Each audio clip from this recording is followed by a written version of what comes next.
Do you paint every day? I used to. I've become very efficient. Today I can do something that took me a week and do it in 3 hours. Oh, wow. Because of different kinds of adjustments I've made. Starting paintings with graffiti paint that dries very quickly. You know, it's when graffiti art came out, everybody went, "Oh, they're destroying," and then pretty soon it became a fad to have graffiti art everywhere, and a lot of it is very nice. But that's when painting.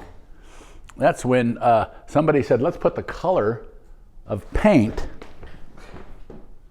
that's in the can on the can right here." That's so smart. Yeah, and another one has the lids the same color. But these are by two different companies. But anyway. Where do you find your inspiration from typically?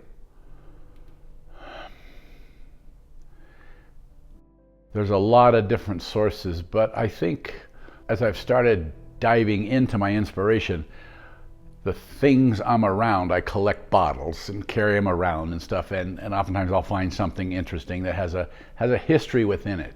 My main thing is to get people to notice things that they would toss away. I had a friend who I did a lecture at Arizona State University, and afterwards we went to his house and he had some homemade chili in a mason jar. And I had just shown my slides and one of mason jars, and he was sitting washing the glass. He said, "I'm not going to look at the mason jar the same." I've had that question before. What's the difference between a painter and an illustrator? Well, an illustrator largely, or illustrative things, say, "This is what I want you to think about when I look at this." But a great painting that survives the ages is a springboard for a person's place in life. So we look at a Vermeer and this woman reading the letter, and it's like, oh, well, how beautiful is that?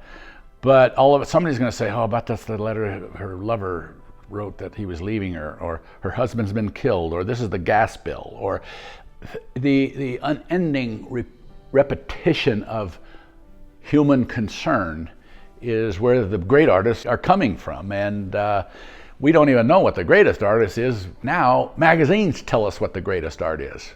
But what will last longer? Will Banksy last? Will he? A big hit in the 70s or 60s was Peter Max.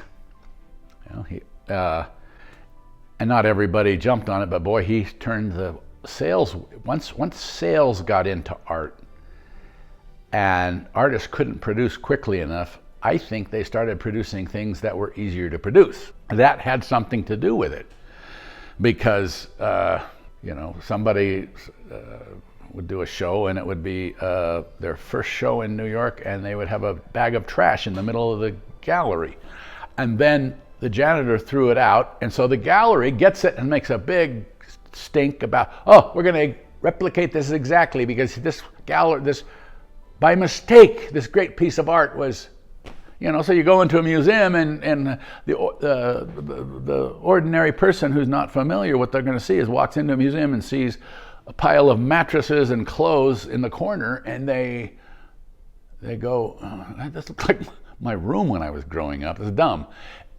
It's touching them in a way, though. See, so it's not bad.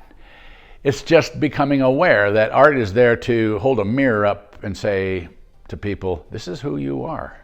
This is who we are. This is where we're headed."